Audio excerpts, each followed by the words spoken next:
You know the story.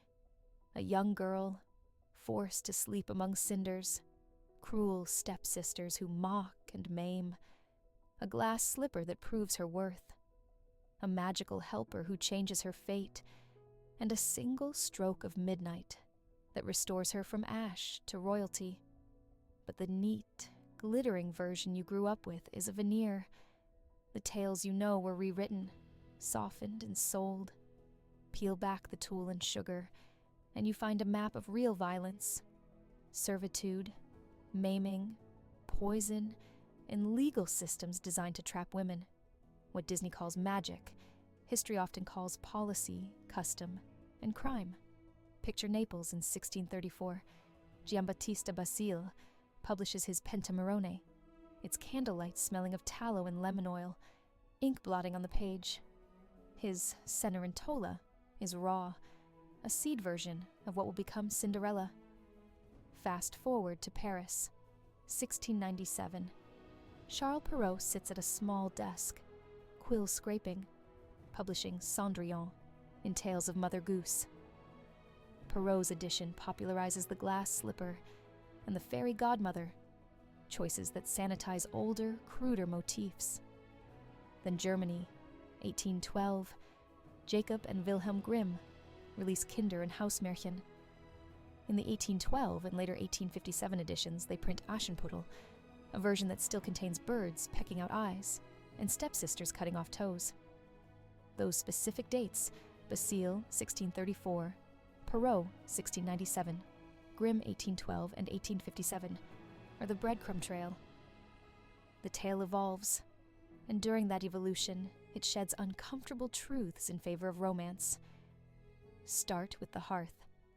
In Perrault, the girl sleeps by the fireplace, her clothes soiled with ashes.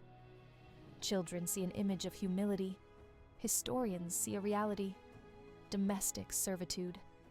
Picture a Victorian kitchen in London in 1842. The wallpaper peeled, the floor stained with grease. A 9-year-old named Ruth, rubbing soot from a kettle, her knuckles raw. The 1842 report of the Children's Employment Commission documents girls as young as 8, working in houses, laundries, and factories, beaten for mistakes, and denied food. Court records from the period, parish minutes, and the Commission's minutes record children bound into service by poor families under the 1601 Poor Law. The cinders are not metaphor. They are workplace conditions. The smell of char and wet wool, the tang of bone broth, the ache of a child's back at dawn. Perrault turns this into moral humility. The historical record makes it wage slavery. But it gets darker. Consider the stepsisters and the act of maiming to fit a shoe.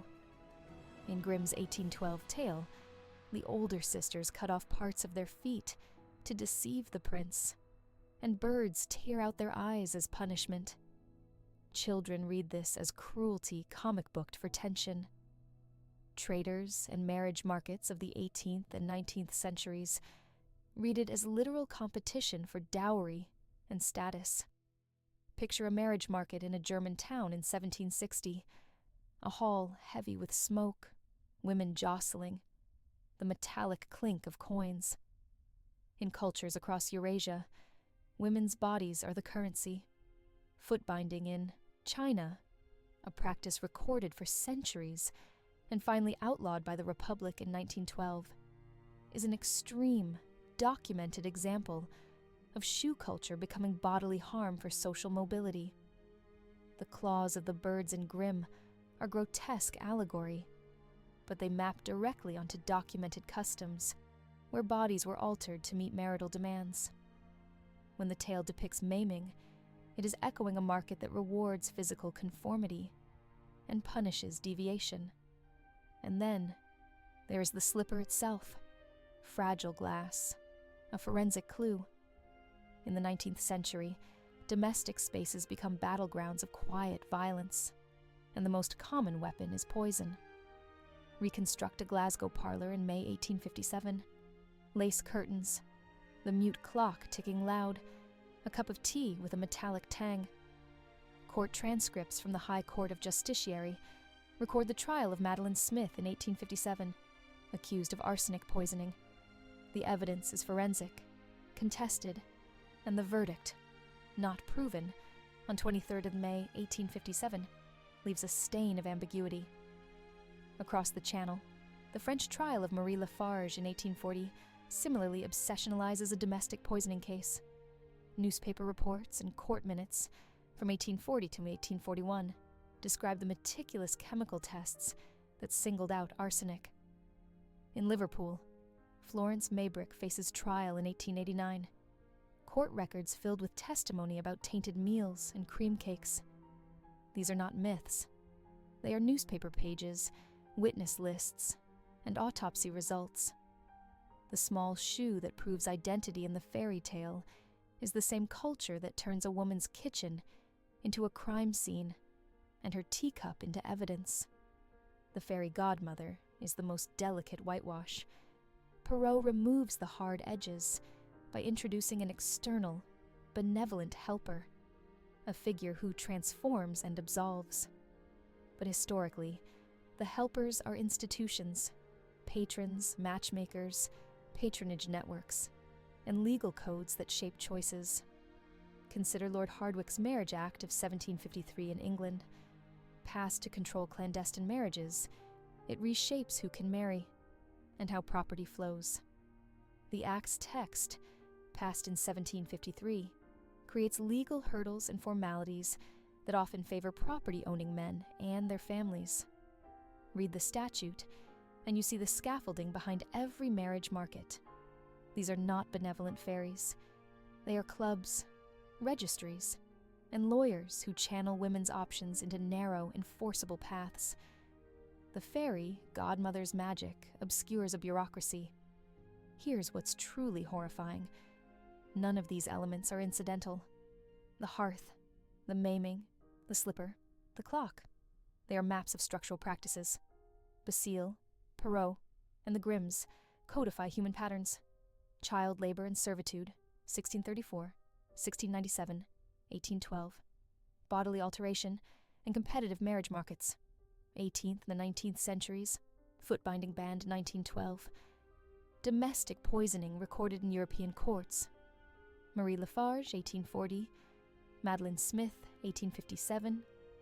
Florence Maybrick, 1889. And legal regimes like the Marriage Act, 1753, that formalize women's economic precarity. Historical documents. Perrault's Tales, 1697. The Grimm's manuscripts, 1812, 1857 editions. The 1842 Children's Employment Commission, and trial transcripts from the 1840s, 1880s, show the same themes repeating. Each sanitized retelling peels away the weight of policy, crime, and gendered economics, until all that remains is a glossy moral. The horror doesn't stop at metaphor. It extends to consequence. Children bound to households had no recourse. Women accused of poisoning faced public spectacle and technical chemical tests that could and did fail. Marriage laws legally constrained consent. These are recorded facts, commission minutes, marriage statutes, trial rolls. Disney removes the commission reports and leaves the glitter. The stepmother becomes a one-dimensional villain. The godmother gains applause, and systemic responsibility vanishes. When you go back to the tale now, you can no longer read it as a harmless bedtime myth. It is an archival palm print. It carries fingerprints of poor laws, marriage statutes, poisoning trials, and cultural practices that harmed women and children. The happy ending in the modern film is not the end of the story in history. It is an erasure of every domestic scene that smelled of soot, every court transcript stained with ink, describing a poisoned cup, every legal clause that funneled young women into dependency. This is not nostalgia for a grimmer past. It is insistence on truth. Fairy tales were never just stories for children. They were compressed dossiers of social practice and warning. when those dossiers are repackaged without the records, when Perrault's 1697 gloss, or Disney's 1950 polish, erases the 1812 Grimms, the 1842 Commission reports, the 1840 and 1857 trials, the 1889 courtroom. We lose the ability to see social violence as anything but fiction, once you know the names, dates, and documents. Basile, 1634, Perrault, 1697, Grimm, 1812, and 1857, the Children's Employment Commission, 1842, Marie Lafarge, 1840, Madeline Smith, 1857, Florence Maybrick, 1889, the Marriage Act, 1753. You can't return to the tool without seeing the scaffolding. The glass slipper gleams, but it's held aloft not by magic, but by a history that cut, poisoned, bound, and legislated people into the roles we now call storybook. That fact is more chilling than any midnight curfew